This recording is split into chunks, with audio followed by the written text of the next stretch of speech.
Bueno, pues, Interesantes reflexiones en este tiempo que son necesarias. Ayer era el día de los sitios históricos, el Día Internacional de los Sitios Históricos y Monumentos. Y por otras razones también me llegó en estos días una entrevista, bueno, no es una entrevista, un artículo de prensa, una denuncia del profesor Jesús Pérez Morera, llamando la atención sobre los ocupas que se han metido en la casa del coleccionista Cayetano Gómez Felipe en los Llanos Aridanes, de manera bastante agresiva, por lo que comenta en el artículo, y en la que incluso han pretendido vender parte de los fondos que están dentro.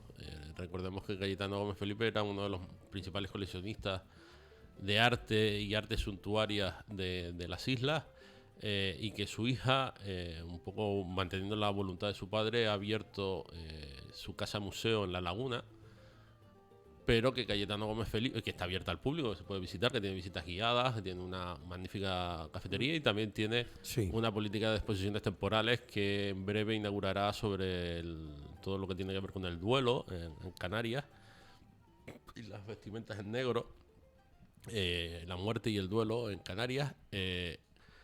Y que también, pero hay que recordar que Cayetano Gómez Felipe procede de los llanos de Aridane, en La Palma, donde también está la casa familiar, que está prevista su apertura como casa museo, y que contiene parte de la colección, que no ha venido toda a Tenerife, y que está siendo objeto ahora mismo de saqueo o maltrato o destrucción.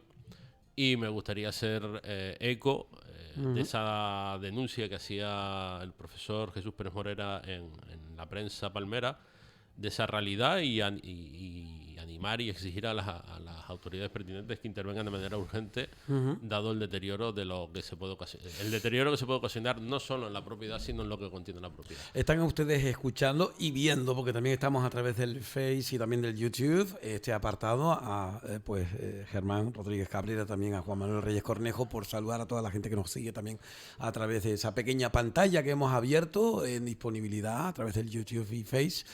Y claro, a mí me gustaría, supongo que imagino que también Juan Manuel querrá decir algo de eso, pero después, posteriormente, ya que hemos estado hablando del tema lo del turismo, ¿hay un turismo de patrimonio que viene a las islas? Sí. Esa es una pregunta que... Sí, claro. Es evidente. Sí. Y de hecho, si tú te das una vuelta ahora que el turismo está tan masificado, y no desde ahora, sino de hace ya muchos años, te encontrabas, por ejemplo, a gente en Taganana admirando, a alemanes, por ejemplo, que venían ya con su guía prehecha de lo que tenían que visitar cuando no existían las redes sociales ni había ningún tipo de...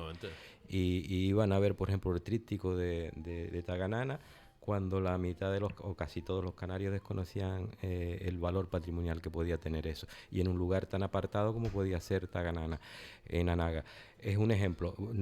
Retomando lo que estaba comentando Germán sobre el tema yo vuelvo al principio, es decir, es la sucesión de malas gestiones o de inactividades en los distintos campos, y ahí tenemos que destacar la inseguridad jurídica que existe ahora con el tema, por ejemplo, de las ocupaciones. Sí, totalmente de acuerdo. Y no solo estamos hablando de esa importante casa de un coleccionista que fue coleccionista de todo y que nos ha dejado testigos en todos los ámbitos y en todas las materias, porque si los oyentes tienen la ocasión de visitar el Museo de la Laguna, allí podrán ver desde herrajes pasando, es decir, que no solo estamos hablando de patrimonio artístico, sino estamos hablando material de artesanía. Sí, y de lo que pretende ser Estamos el Museo hablando, de Historia, por ejemplo, de la Casa del Caro. De expolio. Pero con en algunos casos máxima cantidad de detalles. No, se pueden dar casos de expolio, que es Sí. lo que estoy denunciando, que se pueden dar casos de expolio. Sí. No, Con la gravedad de que eso está todo debidamente catalogado.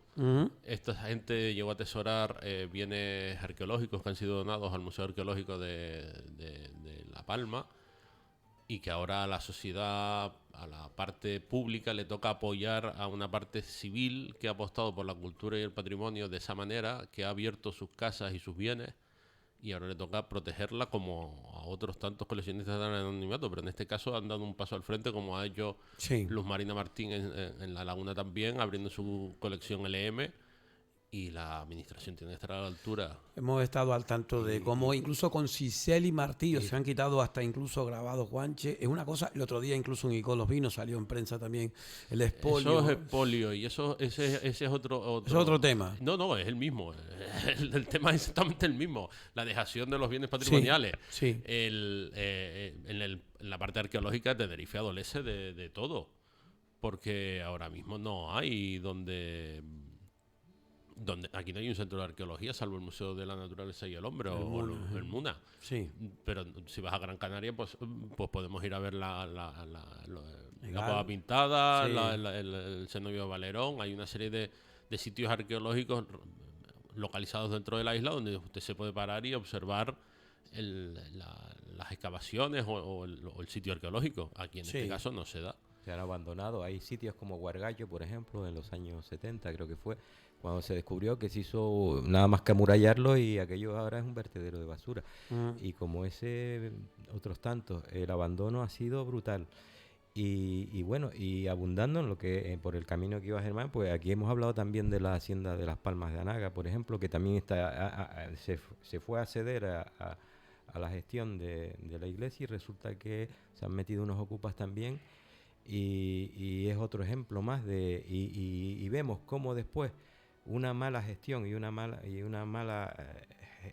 legislación y seguridad jurídica conlleva luego que repercuta en un montón de ámbitos que van más allá de la política y de la gestión del país, ¿sabes? Del gobierno. Y es una pena porque muchas veces estas cosas se están salvando gracias a particulares.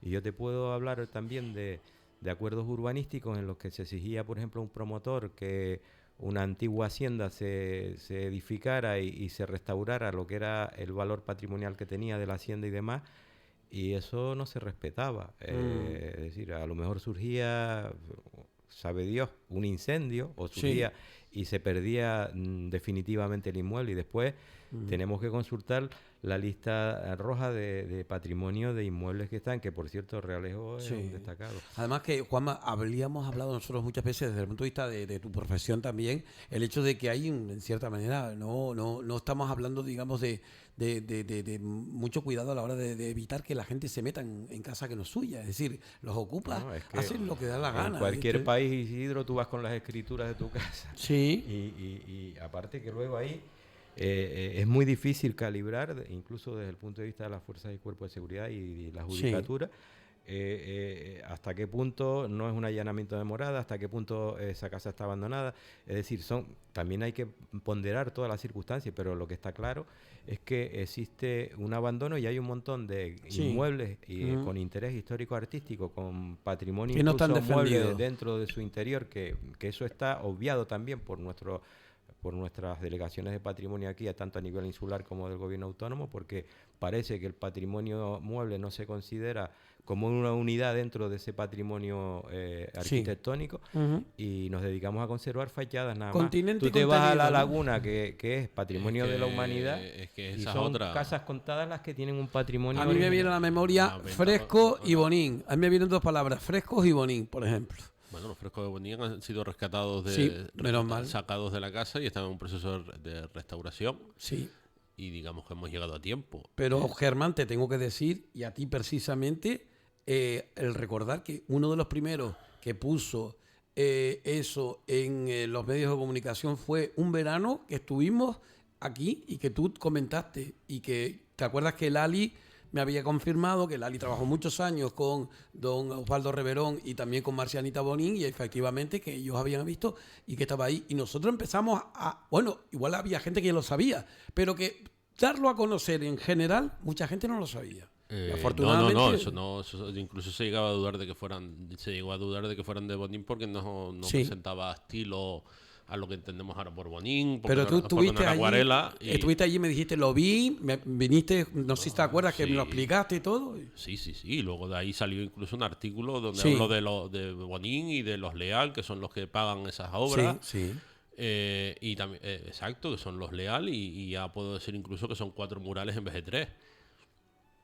y que esas obras están ahí, gracias a Dios se han sacado a tiempo Bueno, y pues, se ha evitado mayor deterioro. Yo no sé en qué porcentaje, pero gracias también a ti ha sido. Yo no sé el porcentaje, yo he hecho la parte que me corresponde como historiador del arte y la de investigar y encuadrar eso cronológicamente en un tiempo y unas razones artísticas. Cuando se habla de las cosas tarde o temprano, se tiene conocimiento de ellas y el conocimiento es lo que nos hace libres, sobre todo para preservar cosas como esas. Eso es muy dominico. Me Sí. gusta. Pues ya, yo. Pues te das cuenta. Ayer a relación de este día de los sitios históricos llamaba la atención sobre los molinos de Ralejo Bajo, el conjunto de los molinos, porque eran varios, ahora solo se conserva 2 pares de piedras y una sola edificación junto con la sala de granos y los depósitos, pero en su origen fueron 3 máquinas, de una asociada al estanque que está por arriba, que es un estanque del siglo XVI, que está semi-destruido, y otro que estaba por debajo donde acababan las canales y la ribera del molino segundo, digámoslo así. Es otro sitio a tener en cuenta, otro sitio que está completamente abandonado y que hay que poner en valor. Y creo que ayer fue una buena oportunidad. Como antes citaba Juanma, está incluido en la lista roja del patrimonio, que parece que Los Ralejos está en cabeza, para desgracia del municipio. Y ahí está, el Tenerife ahora mismo, ayer me parece que fue que la consulté precisamente por esta efeméride, y hay 22 bienes asociados a la lista roja en Canarias. En La Palma ya se ha identificado otro más, que es la Casa Fierro Santa Cruz, en Las Breñas. Y en Los Ralejos tenemos pues el mayor número, por desgracia.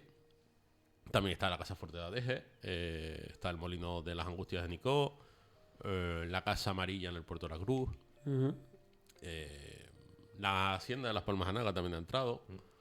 Y en Los Ralejos últimamente ha entrado también la finca del Jardín, la Hacienda del Jardín, o del Jardín de Castro, Sí. o de las Canales, que también han llegado a llamarla de las Canales. San Ildefonso, sí. Donde está la ermita de San Ildefonso, también ha entrado en la lista roja del patrimonio, por el deterioro que presenta el edificio, y los jardines, porque la hacienda de esa sí escrito también, al igual que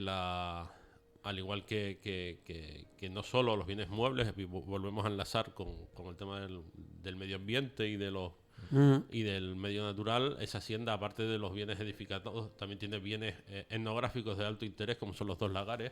Sí.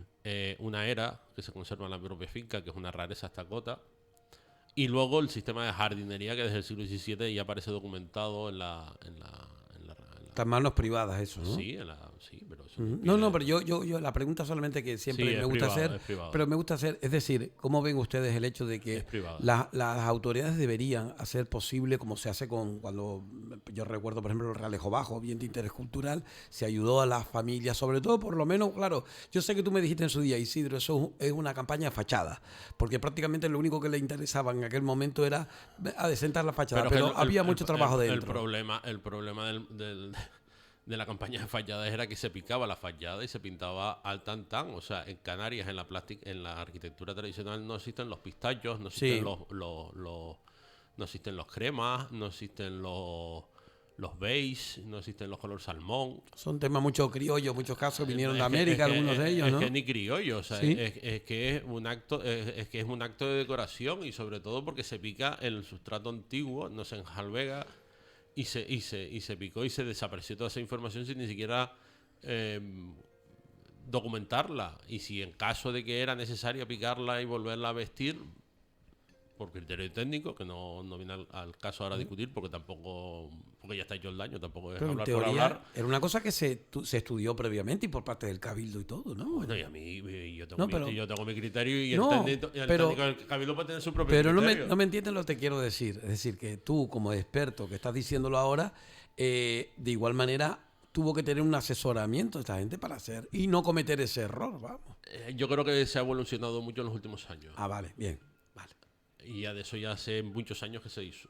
Bueno, pero ya tú en aquel momento ya lo decías. Porque yo en ese momento estaba muy involucrado en todo esto. Sí, El problema muchas veces, Isidro, es cuando se quiere restaurar. Vamos a hablar de restaurar, no de volver a hacer. Porque, Sí, bueno, sí. él te estaba hablando los paramentos y de la pintura, pero si ves lo de la carpintería, échate a correr, es decir, Sí. que no saben distinguir. A mí me hace gracia. Todavía la TEA tiene otra fama y da otro olor de santidad a una Pero ahora te restauración. ponen un aluminio para no tener que raspar y barnizar. Hombre, lo que no tiene sentido, yo creo que con toda esta cuestión de la cuestión de patrimonial con bienes privados, yo creo que lo que falta es diálogo y de que la administración no se vea como un problema, sino como un aliado.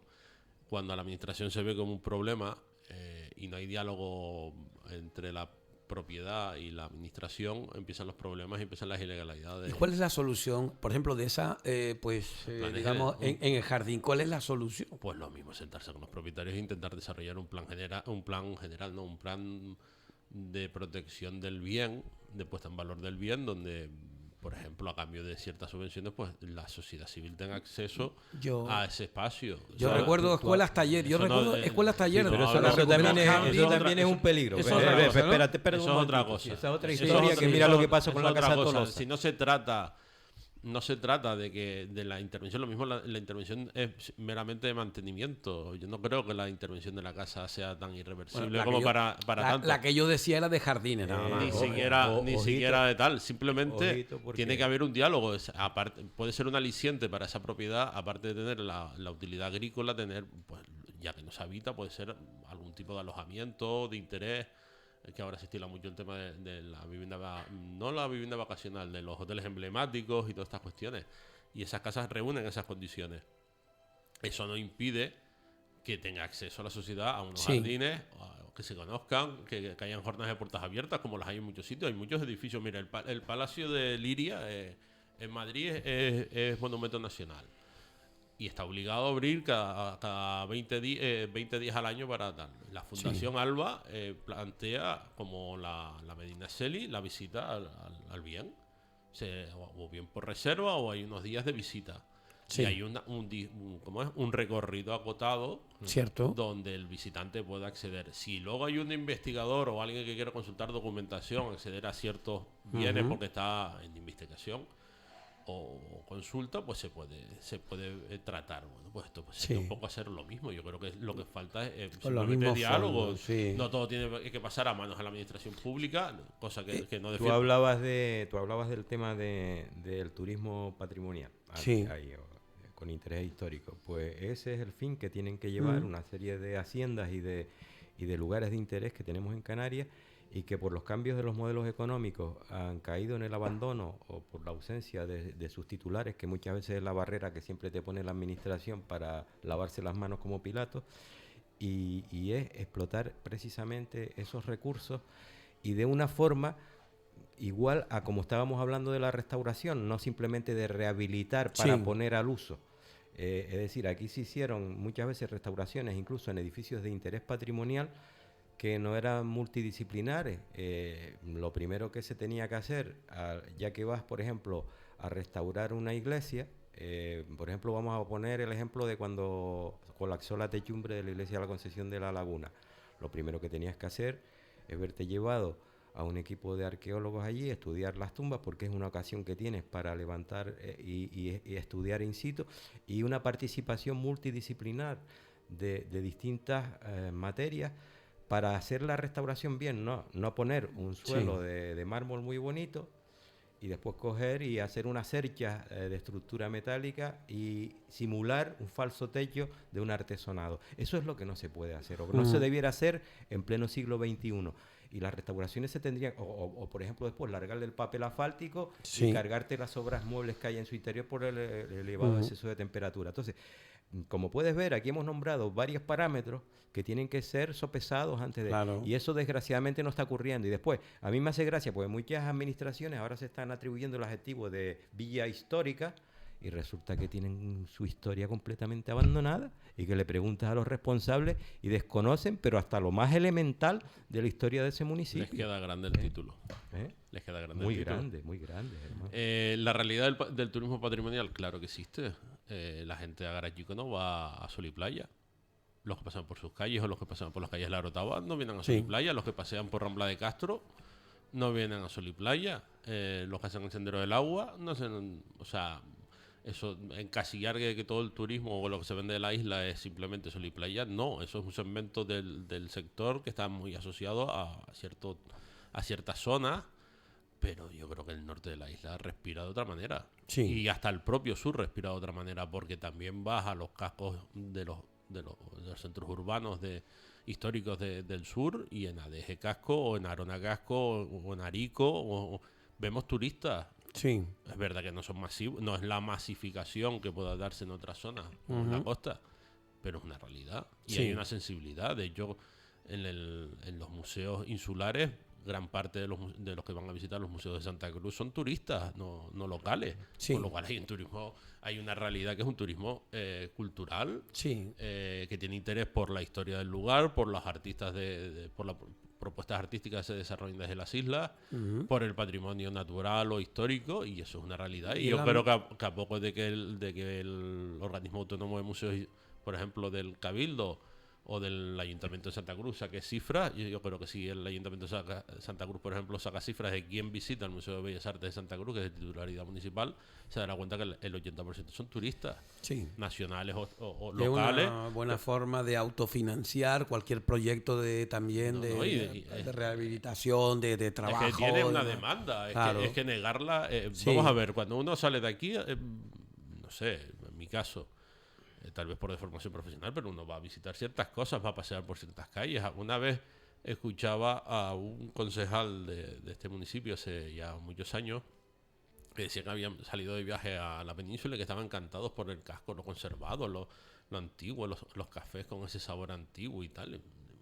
Mire, es que usted aquí también tiene lo mismo, tiene esos kioscos en las plazas, tiene casco histórico, lo que pasa es que la inmediatez y la cercanía, usted no le hace ver eso con ese carácter, y a la hora de promover cierto tipo de intervenciones lo que hace es destruirla por falta de apreciar esa pátina de la que luego se japta o le sorprende que se conserve en otros lugares. Entonces simplemente también a veces falta salir y ver. O sea, Florencia, por ejemplo, vive del turismo desde el siglo XVIII, prácticamente. Y date cuenta tú que Media Italia vive del turismo, del Gran Tour. Canarias, por ejemplo, ha sido un experimento, ¿no? De cuando de alguna manera después saltamos a Nueva España, América. Canarias fue el experimento y era la ruta, es decir, tenía un interés estratégico. Y vienen muchos estudiosos europeos, muchas veces aquí a Canarias, a de alguna manera descifrar cómo fue ese nexo de enlace con América y con todo lo que supone ese mundo hispanoamericano, porque son las fuentes. Aquí se hicieron los primeros experimentos y de hecho... la Casa Amarilla, por ejemplo. Claro. Entonces, es un referente y esa gente viene documentada. Y nosotros lo desconocemos por completo y despreciamos ese patrimonio. Y es de una importancia tremenda. Él puso un ejemplo más reciente de la Casa Amarilla, pero se ha dado desde la conquista, porque la conquista fue un experimento de lo que iban a hacer luego en América. Y de alguna manera esas pequeñas batallas que hubieron aquí con los aborígenes y demás fueron también, la misma estrategia se desplegó luego en América y luego incluso se tomaron modelos. ¿Por qué nombraron a La Laguna Patrimonio de la Humanidad como primera ciudad sin murallas?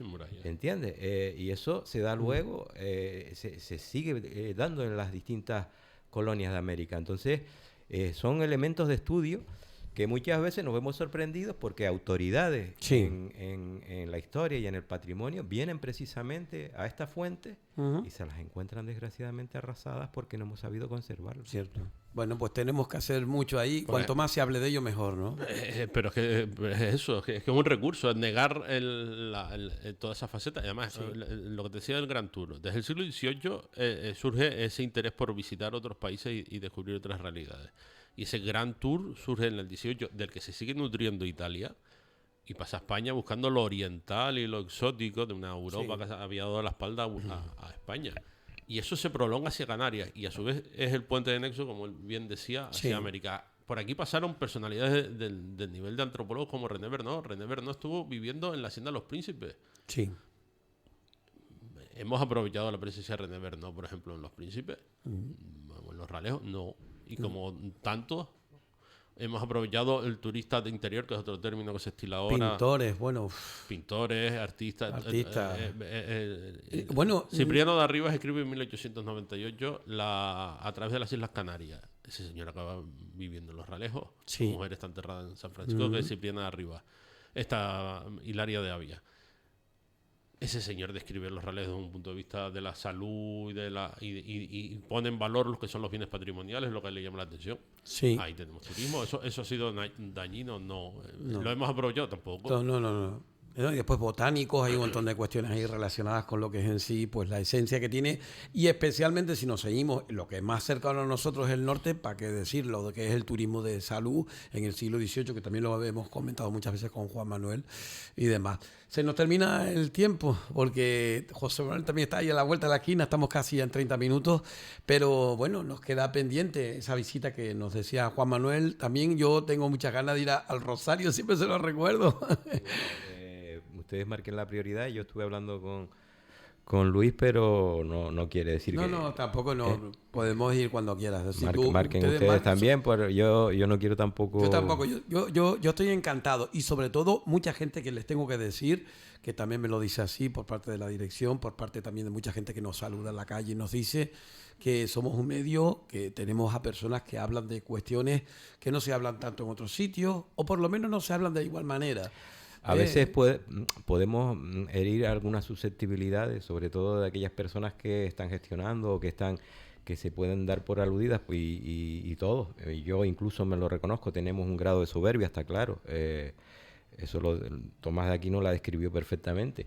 Y hoy en día parece que, te lo digo desde mi profesión, porque tú intentabas corregir a cualquier persona sobre alguna norma, y enseguida te salía tenían más monedas que los cobradores de las guaguas antiguos, que tenían vuelta para todo cuando usábamos la moneda, la perra chica.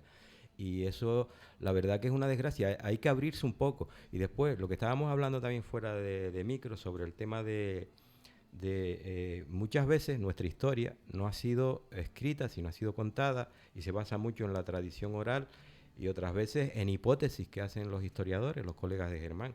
Y hay que de alguna manera entrar en ese diálogo y no ser fanáticos. Esto es como lo de las religiones. Si tú dices mi religión es la verdadera y no permites y marcas de herejes a todos los demás y te los quieres cargar, como algunas religiones medievales, nos va a ir fatal.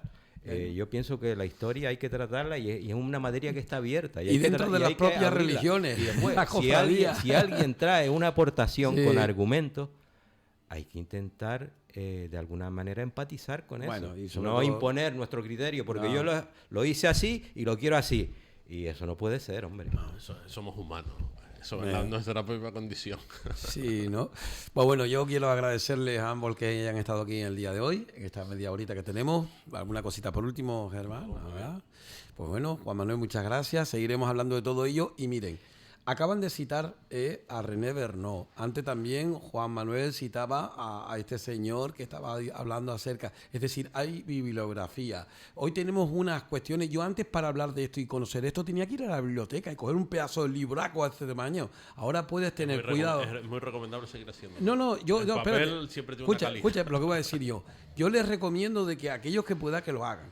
Pero si van a utilizar un medio, que por eso yo quería decir, cuidado, que es un arma de doble filo, porque esta semana me han pasado cosas que tú las ves a todas luces con una fidelidad, con un amparo, digamos, académico, que es incierto, sobre Canarias, que vamos a dar a conocer, que te quedas con la boca abierta.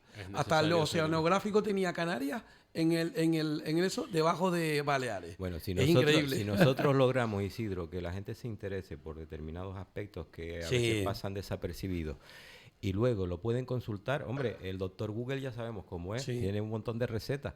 Hay que mirar todas las recetas y después sacar una conclusión. Pero bueno, hay que ver cómo se manejan los ingredientes. Bueno, pues lo importante es ser responsable y bueno, seguir los cauces necesarios. Uno no es lo mismo buscar en el Wikipedia que buscarte una universidad, y entras a la universidad y te dice vamos a hablar de René Bernot, y encuentras pues información fehaciente que viene avalada por un estudio académico, es decir, las cosas como son, ¿no? Sino quedarte con lo primero que te dicen, ¿no? Efectivamente. Muy bien, pues muchas gracias. Saludos. Gracias. Gracias.